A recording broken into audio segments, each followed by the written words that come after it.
Hello hi friends, welcome back to my channel study with JS Kashyap. आज 27 दिसंबर है और आज हम 27 दिसंबर के करंट अफेयर्स देखने वाले हैं। तो चलिए बिना समय गवाए हुए शुरू 27 दिसंबर का इतिहास जान लेते हैं। तो आज के ही दिन पहली बार जो हमारा राष्ट्रीय गान है जन गण मन, इसको पहली बार गाया गया था, पब्लिकली पहली बार गाया गया था। कहाँ पर गाया गया था? ये आपका कलकत्ता अधिवेशन में गाया गया था, जो इंडियन नेशनल कांग्रेस का अधिवेशन हुआ था कलकत्ता वाला, उसमें 1911 में 27 दिसंबर के दिन आज के ही दिन आपका राष्ट्रीय गान पहली बार गाया गया था।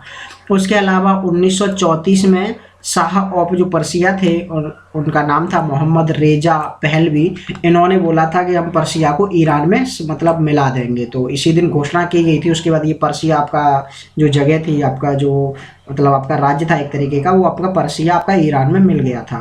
और इसके अलावा आज के ही दिन ये बहुत इंपॉर्टेंट है, 27 दिसंबर को ही आईएमएफ की स्थापना की गई थी। उस समय इसके 29 मेंबर थे जब स्थापना की गई थी।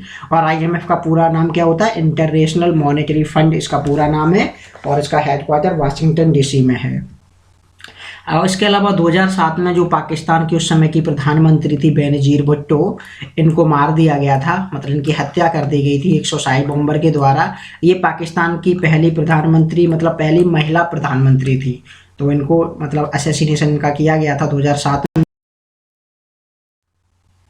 तो ये कुछ न्यूज़ थी जो हमने कवर की, कुछ इवेंट्स थे। अब देखते हैं पहला प्रश्न, न्यूनतम समर्थन मूल्य एमएसपी कितनी फसलों के लिए निर्धारित किया जाता है? तो ये मतलब अभी लेटेस्ट चर्चा में बना हुआ है, क्योंकि अभी जो खोपरा है, जो अपना नारियल होता है, उसका प्राइस बढ़ाया गया है, इसलिए चर्चा में बना हुआ है। तो आपको बताना है कितनी फसलों पर निर्धारित किया जाता है। ऑप्शन है 20, 19, 23 या 24। इसका सही आंसर है आपका 23। देखिए कई कोई ऑप्शन में आपको 22 भी मिलेगा, लेकिन अगर 22 मिलेगा तो 23 ऑप्शन में नहीं दिया जाएगा, तो वहां पर आप 22 मार सकते हैं। ठीक है, क्योंकि आपका जो हम देख लेते न्यूनतम समर्थन मूल्य है, जिसको शॉर्ट में एमएसपी कहा जाता है, वह क्या होता है? यह वह दर है जिस पर सरकार किसानों से फसल खरीदती है और यह किसानों की उत्पादन लागत का कम से कम 1.5 गुना से अधिक होता है। मतलब कम से कम 1.5 गुना तो होएगा जो उसकी जो लागत आती है उससे। और ये जो आपकी एमएसपी है, ये कृषि लागत और मूल्य आयोग, शॉर्ट में इसको सीएसीपी कहा जाता है, इसके द्वारा इसको लागू किया जाता है। वर्तमान में ये देखिए यहाँ पर 22 जो आपकी मैंडेटेड क्रॉप्स हैं उनके लिए एमएसपी दिया जाता है। और गन्ना, मतलब अगर गन्ने को देखें तो इसके लिए उचित और लाभकारी मूल्य, जिसको एफआरपी बोलते हैं, ये दिया जाता है। अगर तो टोटल मिलाएंगे तो हम 23 कर देते हैं, इसलिए हमने वहाँ पे 23 ऑप्शन दिया है, क्योंकि गन्ने को हमने इसमें ऐड कर दिया वाणिज्यिक फसल के रूप में। तो ये 23 के मतलब जो आपकी फसलें हैं उनके लिए एमएसपी दिया जाता है। अगर 23 और 22 दोनों ऑप्शंस है और उसमें केवल ये फसल को दिया जाता है, तो आप इसमें 22 भी मार सकते हैं, क्योंकि इसमें 22 फसलें हैं आपकी, गन्ने को अलग रखा जाता है। इन्होंने गन्ने के लिए आपका एमएसपी नहीं एफआरपी दिया जाता है। तो टोटल 23 आपकी 22+1। देखते कौन कौन सी फसलें हैं। 7 आपके अनाज हैं, जिसमें धान, गेहूं, मक्का, ज्वार, बाजरा, जौ और रागी आपका। 5 आपकी दालें हैं, चना, अरहर, मूंग, उड़द और मसूर। 7 आपके तिलहन हैं, जिसे तेल निकाला जाता है, उसमें मूंगफली है, सरसों है, आपका सोयाबीन है, तिल है, सूरजमुखी है, कुसुम है और नाजर सीड है, इसको सेसम भी बोला जाता है। उसके अलावा आपका जो 4 वाणिज्यिक फसलें हैं, इसमें खोपरा, खोपरा क्या आपका नारियल है। उत्तर भारत में नहीं पता होता खोपरा, ये साउथ भारत में, जो साउथ इंडिया है उसमें खोपरा बोलते हैं इसको, खास करके महाराष्ट्र में इसको खोपरा बोला जाता है। तो खोपरा आपका नारियल होता है, जिससे गरी निकाली जाती है। और गन्ना आपका, कपास और कच्चा जूट, ये आपकी वाणिज्यिक फसल है। तो टोटल मिलाएंगे तो 7 और 5 12, 12 और 7 19, 19 और 4 आपकी 23 हो जाएंगी। तो टोटल कितनी फसलें आपकी 23 हैं, जिनके लिए एमएसपी जारी किया जाता है। इसमें से 22 के लिए एमएसपी दिया जाता है और एक के लिए एफआरपी दिया जाता है। इसने आपका हाल ही में किसे यूरोपीय संघ में उम्मीदवार देश के रूप में शामिल किया गया है? आपको कैंडिडेट कंट्री के रूप में ईयू में शामिल करने वाले देश का नाम बताना कौन सा है। ऑप्शंस आपके Bosnia and Herzegovina, Spain, Belarus या यूगोस्लाविया। प्रश्न का सही है बोस्निया एंड हर्जेगोविना को अभी यूए में कैंडिडेट सदस्य के रूप में एक्सप्लेनेशन देखते हैं तो रिसेंटली यूनियन जो आपका यूरोपीय यूनियन है, इसने बोस्निया और हर्जेगोविना को एक कैंडिडेट कंट्री के रूप में शामिल किया है। तो इसको मिलाकर के अभी इसमें यूए में 8 आपकी कंट्री हैं जो आपकी किसके कैंडिडेट मतलब मेंबर के रूप में जुड़ी हुई है। 8 कंट्री कौन कौन सी हैं? सबसे पहले आप तुर्की है जो 1999 में जुड़ी थी। उसके अलावा आपका नॉर्थ मैसेडोनिया है आपका जो 2005 में जुड़ा था। मॉन्टेग्नारो है आपका 2010 में जुड़ा था। सर्बिया 2012 में, अल्बानिया 2014 में, मालडोवा 2022 में, मतलब ये शुरुआत में जोड़ दिया था। यूक्रेन उसके बाद जोड़ा गया था, इसलिए इस पर बवाल हुआ था, रूस से युद्ध भी इसका चल रहा है और ये यूए का मतलब नाटो का भी ये सदस्य बनना चाहता था। और बोस्निया और हर्जेगोविना अभी ये दिसंबर में ही इसको मतलब अप्रूव किया गया है। तो ये 8 आपकी कंट्री है कैसी कैंडिडेट मेंबर है इसके, और इसके जो परमानेंट मेंबर हैं वो आपके 27 मेंबर हैं जो कि पूरे मोस्टली यूरोप से ही ये सारे के सारे। और इसकी स्थापना 1993 में की गई थी। वर्तमान में इसका हेडक्वार्टर ब्रुसेल्स में है। और ब्रुसेल्स किस राज्य में और किस देश में है? ये बेल्जियम की राजधानी है ब्रुसेल्स। अगला प्रश्न है लोसर महोत्सव किस राज्य में मनाया जाता है? आपके ऑप्शंस हैं सिक्किम, असम, उत्तर प्रदेश या लद्दाख। प्रश्न का सही आंसर है लद्दाख में ये मनाया जाता है। एक्सप्लेनेशन देख लेते हैं हम इसकी। आपका लोसर महोत्सव का जो डांस की एक यहाँ पर जो फोटो है वो हमने यहाँ पर ऐड की है। तो लद्दाख में आपका लोसर महोत्सव मनाया जाता है और ये तिब्बती बौद्ध धर्म के पारंपरिक कार्यक्रम में नए साल की शुरुआत में मनाया जाता है। यानी ये नई साल थी और ये अभी ये 24 दिसंबर को ये मनाया गया है। तो इनकी तिब्बतों की नई साल इसको बोलते हैं, बौद्धों की जो नई साल है उसके लिए ये आपका लोसर त्यौहार मनाया जाता है। और लद्दाख क्षेत्र है उसमें कुछ हिमाचल के रीजन में भी इस त्यौहार को मनाया जाता है। जो लोसर तिब्बती चंद्र कैलेंडर की शुरुआत से 15 दिनों का त्यौहार है जो तिब्बती कैलेंडर में 11 महीनों के पहले दिन को चिन्हित करता है। तो ये पहला दिन है यानी इनका नया साल है। जो तिब्बती लोग हैं या फिर जो बौद्ध धर्म के जो लोग होते हैं उसमें उनका ये नया साल है जो कि किस रूप में मनाते हैं? लोसर के रूप में मनाते हैं। अगला प्रश्न है the urban learning internship programme जिसको शॉर्ट में टूलिप कहा जाता है, ट्यूलिप भी बोला जाता है, किसके द्वारा विकसित किया गया? आपको बताइए किसने विकसित किया है इसको। ऑप्शन है आपकी ministry of housing and urban affairs, AICTE यानी अखिल भारतीय तकनीकी शिक्षा परिषद, शिक्षा मंत्रालय या उपर्युक्त सभी। प्रश्न का सही आंसर है आपका उपर्युक्त सभी, यानी तीनों ने मिलकर के इसको लॉन्च किया है। तो हम इसकी तो ministry of housing urban affairs जिसको शॉर्ट में महुआ कहा जाता है, इन कोलैबोरेशन विद आपका मिनिस्ट्री ऑफ एजुकेशन यानी इसके मंत्री कौन है? धर्मेंद्र प्रधान, और all India council of technical education यानी AICTE, इन्होंने the urban learning internship programme जिसको शॉर्ट में टूलिप भी कहा जाता है इसको लॉन्च किया है। और ये प्लेटफॉर्म है, ये इंटर्नशिप प्रोवाइड करेगा स्टूडेंट्स को और जो ग्रेजुएट हैं उनको, जो बाकी जो काम चल रहा है आपके ULSB या फिर स्मार्ट सिटीज़ में, पैरा स्टेट जो ऑफ स्टेट एंड यूटीज, मतलब ये सबको इंटर्नशिप देगा, मतलब काम सिखाने के लिए जो होता है। जब जो स्टूडेंट हैं जब अपना ग्रेजुएशन पूरा करते हैं, अपना कोई भी डिग्री पूरा करते हैं तो उनको 1 साल का या 6 महीने का इंटर्नशिप दिया जाता है, उसमें वो काम सीखते हैं। और इस ट्यूलिप प्रोग्राम को जून 2020 में शुरू किया गया था और इसमें तब से 25,000 से ज़्यादा भी इंटर्नशिप इसमें प्रोवाइड की जा चुकी हैं इसमें, जिसमें 5,000 से ज़्यादा जो इंटर्नशिप है आपकी इसमें ऑफर किया गया है उसमें, जिसमें मतलब उनको जॉब भी दी गई है। और ये मतलब बहुत सारी इसमें जो ये देखिए यहाँ पर मैंने कुछ और भी ऐड किया है जो UPSC एस्पिरेंट उनको थोड़ा सा डीप में जानना होता है। तो इन collaboration with school and planning जो आर्किटेक्चर है SPA, new Delhi and building materials technology promotion council यानी जिसको शॉर्ट में BMTPC कहते हैं, इन्होंने लॉन्च किया है एक कोर्स। किस पे किया है? जो आपका वल्नरेबिलिटी एटलस ऑफ इंडिया है उसमें ये लॉन्च किया है और इसकी वेबसाइट पे आप जाकर के ये आप यहाँ पर इसकी जानकारी ले सकते हैं। तो इसमें हमें क्या देखना है आपको, किसने लॉन्च किया? एक महुआ हो गया, एक आपका मिनिस्ट्री ऑफ एजुकेशन और तीसरी आपका AICTE जो आपकी टेक्निकल जो आपका काउंसिल है उसकी जो परिषद है इसने इसको लॉन्च किया है। नाम है ट्यूलिप, शॉर्ट फॉर्म है, इसकी लॉन्ग फॉर्म देखेंगे फुल फॉर्म तो the urban learning internship programme हो जाएगी। अगला प्रश्न है फेम इंडिया योजना किससे संबंधित है? कई बार ये एग्जाम में पूछी भी जा चुकी है तो ये आपके एग्जाम के लिए इंपॉर्टेंट हो सकती है। तो आपको बताना है किसके लिए, आपको किससे से रिलेटेड करती है ये? Blockchain technology, electrical vehicle, share market management या फिर टेक्सटाइल। प्रश्न का सही आंसर है आपका इलेक्ट्रिकल व्हीकल। आपके जो अभी EV का मार्केट बढ़ रहा है भारत में तो इसी को ये प्रमोट करती है, इसी से रिलेटेड है फेम। तो जो फेम की, पहले हम सबसे पहले फेम की फुल फॉर्म देख लेते हैं। तो फेम की फुल फॉर्म है आपकी faster adoption and manufacturing of hybrid and electrical vehicle. Hybrid कौन से होते हैं? हाइब्रिड का मतलब है जिसको इलेक्ट्रिकल से भी चलाया जा सकता है और जिसमें आपका डीजल या पेट्रोल से भी चलाया जा सकता है, ऐसे वाहनों को हाइब्रिड बोला जाता है। इसके अलावा अभी सरकार मेथेनॉल को भी मिला रही है इसमें चलाने के लिए, उसमें भी हाइब्रिड इंजन का मतलब बनाने के लिए कहा गया है नई जो कंपनीज है यहाँ पर। फेम इंडिया जो पार्ट है आपका नेशनल इलेक्ट्रिकल मोबिलिटी मिशन का, और इसका जो उद्देश्य है वो encourage electrical vehicles by providing subsidies, मतलब जो इलेक्ट्रिकल व्हीकल हैं उन पर सब्सिडी प्रदान की जाती है इसके तहत। जैसे आपका, जैसे आथर का स्कूटर है आपका, जैसे मान लो 1,90,000 का है, तो उसमें क्या करते हैं ये लोग 40 से 50,000 की सब्सिडी प्रदान कर देते हैं। तो ये आपका जो स्कूटर है वो आपका कितने का पड़ता है? तो लगभग 1.5 लाख का ये स्कूटर आपका आ जाता है, 50,000 तक की आपको सब्सिडी मिल जाती है, 40,000 तक की, 50,000 की, बैरी करता है, मतलब प्रोजेक्ट के हिसाब से वो बैरी करता है। तो ये जो सब्सिडी दी जाती है ये क्यों दी जाती है? क्योंकि लोग इसका उपयोग ज़्यादा करें, ज़्यादा से ज़्यादा खरीदें, और इससे जो आपका वातावरण में जो आपका क्लाइमेट है उस पर भी फर्क होगा और आपका जो कार्बन का उत्सर्जन है वो भी कम होगा, और हम जो नवीकरणीय ऊर्जा है उस पर ज़्यादा डिपेंडेंसी इसकी रहेगी। इसीलिए इसको शुरू किया गया, क्योंकि पेट्रोलियम दिन पर दिन कम होता जाएगा और भविष्य में आपकी फ्यूचर टेक्नोलॉजी के लिए आपको इलेक्ट्रिकल का यूज करना बहुत आवश्यक हो गया है। तो इसके 2 फेज शुरू किए गए थे। पहला फेज इसको 2015 में शुरू किया गया था, जो कि 2019 31 मार्च को कंप्लीट हो गया था, और इसका दूसरा जो फेज है वो 2019 में शुरू किया था, जो इसी साल मतलब मार्च 2022 में पूरा हुआ था। तो फेम इंडिया किससे रिलेट करती है? आपका इलेक्ट्रिकल वाहनों को।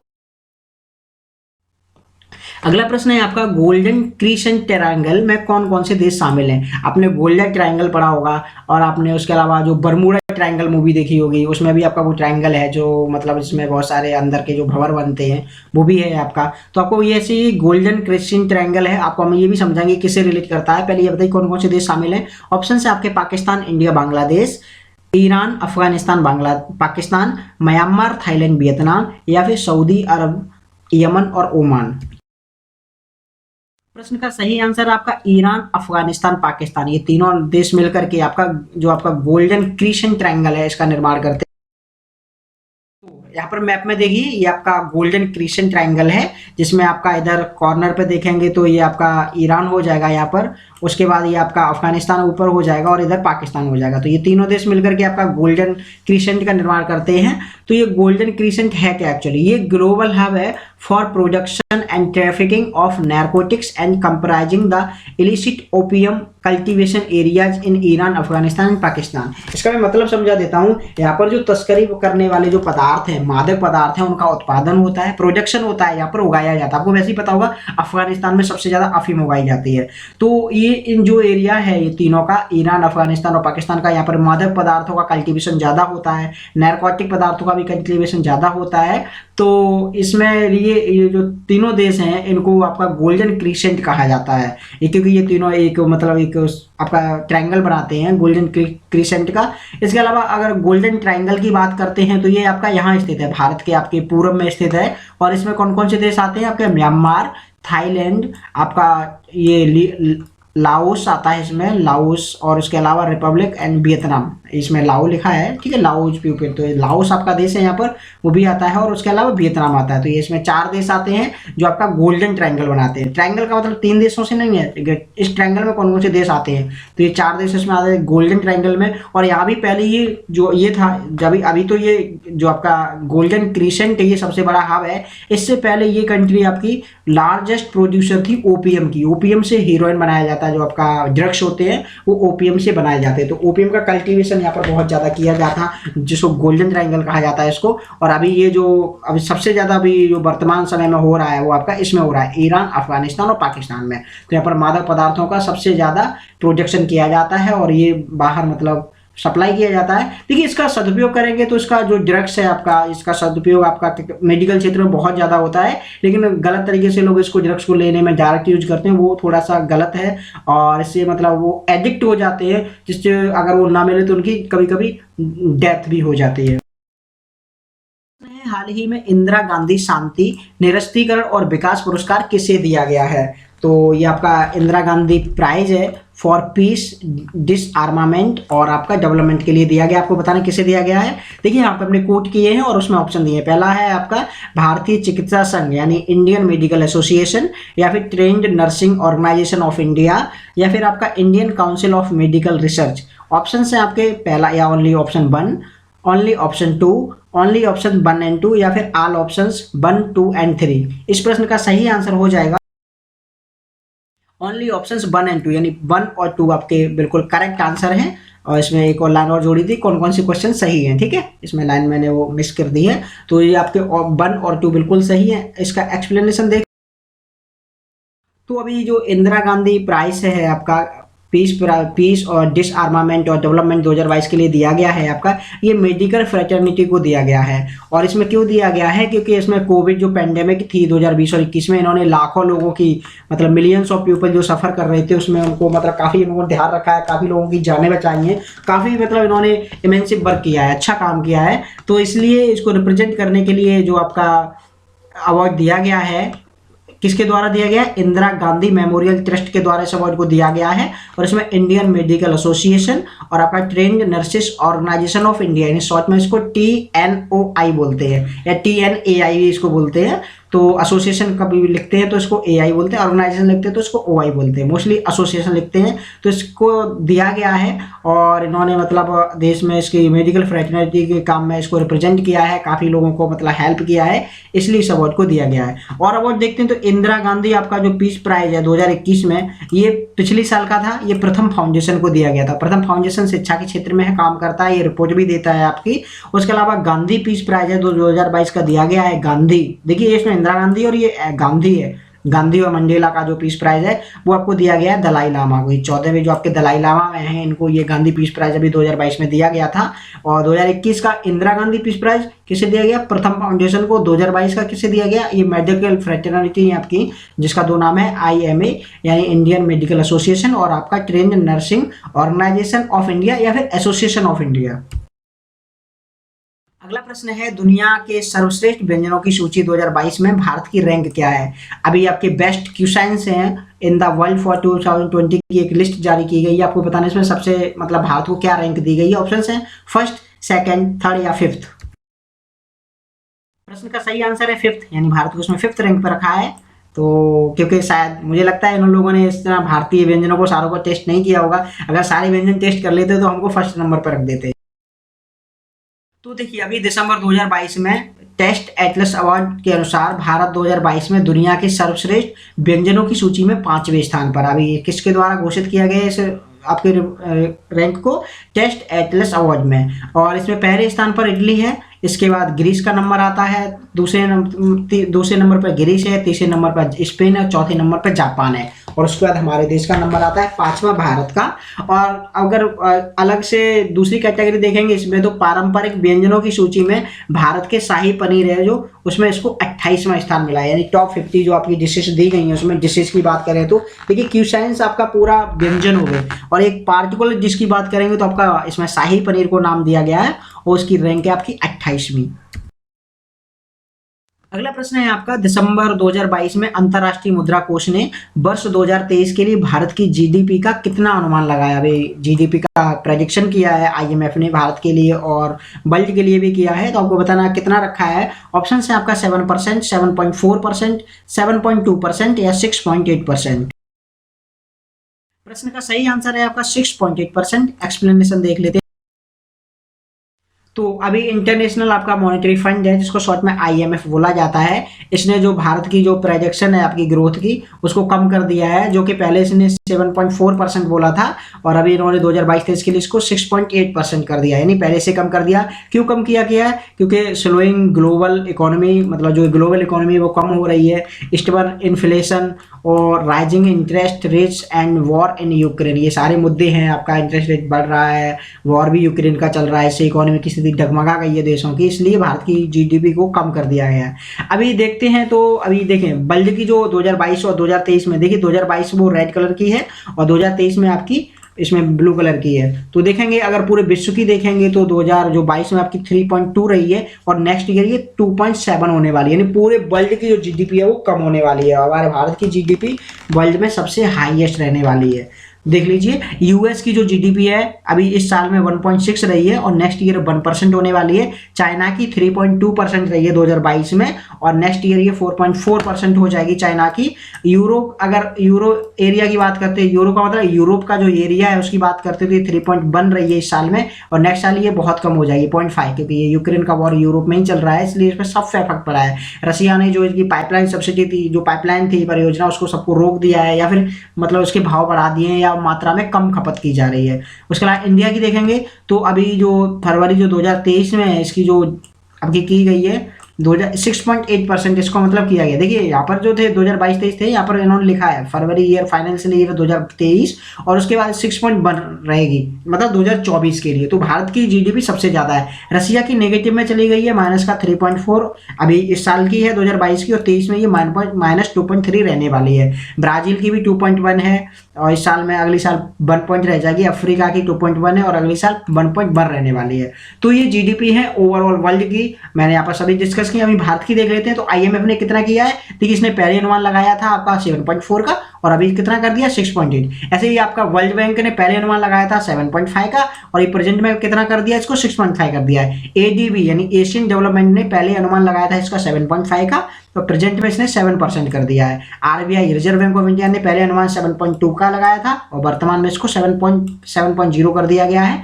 SBI state bank of India ने पहले 7.5 का अनुमान लगाया था और अभी वर्तमान में इसको घटा करके 6.8 कर दिया है। ओईसीडी जो आपका organisation of economic corporation development है उसके द्वारा इसका पहले अनुमान 6.9 का लगाया था, इन्होंने कम नहीं किया, 6.9 ही रखा था क्योंकि उन्होंने पहले से ही इसका प्रेडिक्शन कम किया था। तो ये ओवरऑल आंकड़े हैं, किसने क्या अनुमान लगाया है। ये स्लाइड आपके लिए बहुत इंपॉर्टेंट होने वाली है, आगे आने वाली एग्जाम्स में किसी न किसी में इसमें से कोई ना कोई क्वेश्चन फ्रेम जरूर होगा। अगला प्रश्न है आपका, भारत का एक उपराष्ट्रपति होगा, यह प्रावधान भारतीय संविधान के किस अनुच्छेद में किया गया है। There shall be a vice president of India. हमने अभी पिछली क्लास में राष्ट्रपति के बारे में पढ़ा था, यहाँ पर वाइस प्रेसिडेंट की बात हो रही है। ऑप्शन है आपके आर्टिकल 61, आर्टिकल 62, आर्टिकल 63 या फिर आर्टिकल 52। का सही आंसर है आपका आर्टिकल 63। इसमें ये बताया गया है कि भारत का एक उपराष्ट्रपति होगा। उसके अलावा आर्टिकल 61 को देख लेते हैं तो ये आपका इम्पीचमेंट से संबंधित है, मतलब ये महाभियोग जो आपका लगाया जाता है वो आपका आर्टिकल 61 के अंतर्गत लगाया जाता है। और आपका जो आर्टिकल 52 है और ये बोलता है कि भारत का एक प्राइम मिनिस्टर मतलब भारत का एक प्रेसिडेंट होगा, तो प्रेसिडेंट होगा वो आर्टिकल 52 बोलता है और एक वाइस प्रेसिडेंट होगा वो आपका आर्टिकल 63 कहता है। अभी हम कुछ वन जो आपके लाइनर हैं वो देख लेते हैं। सॉरी, इसमें अनुष्का शर्मा को अभी प्यूमा जो इंडिया है इन्होंने अपना ब्रांड एम्बेसडर बना दिया है। उसके अलावा रिलायंस जियो ने रिलायंस इंफ्राटेल में 3,720 करोड़ रुपए में इसकी 100% हिस्सेदारी को खरीद लिया है, यानी इसका अधिग्रहण कर लिया है। और इस अधिग्रहण को नेशनल कंपनी लॉ ट्रिब्यूनल, इसको शॉर्ट में इसको NCLT भी कहते हैं, इन्होंने इसके अधिग्रहण की मंजूरी दे दी है। उसके अलावा हाल ही में वैज्ञानिकों ने रेयर अर्थ फ्री मैग्नेट बनाए हैं और ये जो रेयर अर्थ तत्वों की मिश्र धातुओं से निर्मित जो आपके ये मैग्नेट हैं बहुत ही प्रबल और स्थायी चुंबकीय होते हैं। और ये जो मैग्नेट क्षेत्र की तीव्रता है ये 1.2 टेस्ला तक इसको मतलब क्रिएट कर सकते हैं। इसको जो मैग्नेट आपकी इंटेंसिटी है 1.2 टेस्ला, मतलब ये स्पीड बहुत, मतलब ये जो आपकी क्षमता है बहुत इनकी अच्छी होने वाली रहती है। इनका रेयर अर्थ, इनको नाम दिया गया है रेयर अर्थ फ्री मैग्नेट। उसके अलावा हाल ही में भारतीय एयरटेल और अपोलो हॉस्पिटल ने भारत की पहली 5G संचालित और AI द्वारा निर्देशित कोलोनोस्कोपी का परीक्षण किया है। कोलोनोस्कोपी क्या है, आपकी एक कैंसर होता है कोलन कैंसर, उसको मतलब मापने का जो ये विधि है उसको कोलोनोस्कोपी कहा जाता है। और इसमें अल्ट्रा लो लेटेंसी और हाई प्रोसेसिंग क्षमताओं का प्रयोग किया गया है। सबसे इंपॉर्टेंट क्या है, इसमें 5G का यूज किया गया है, यानी 5G का फर्स्ट टाइम इसको यूज करके इसको बनाया गया और इसके जो आंकड़े हैं बहुत सटीक मिले हैं और मतलब बहुत कम समय में इसको सक्सेस किया गया थे जो हमने कवर किए। आई होप आपको वीडियो पसंद आया होगा और जो मटेरियल का जो क्वालिटी है वो भी आपको पसंद आया होगा। हम उम्मीद करते हैं कि इसमें से कोई ना कोई क्वेश्चन आगे वाले किसी न किसी एग्जाम में जरूर फ्रेम होगा। तो पूरा वीडियो देखने के लिए आपको बहुत बहुत धन्यवाद। सर जाते जाते हमें आपको एक प्रश्न के साथ छोड़े जा। आज का प्रश्न है आपका, अंतर्राष्ट्रीय दिव्यांग दिवस कब मनाया जाता है। International day of persons with disabilities is celebrated on. Options दिए गए हैं। अगर आपने हमारी क्लास को लिया है, रेगुलर इसको हमारी क्लास को अटेंड किया है, तो आप इस क्वेश्चन का आंसर कर पाएंगे। मिलते हैं आपको एक नई वीडियो में कुछ नई प्रश्नों की सीरीज के साथ, कुछ नई ऊर्जा के साथ। तब तक के लिए नमस्कार, जय हिंद।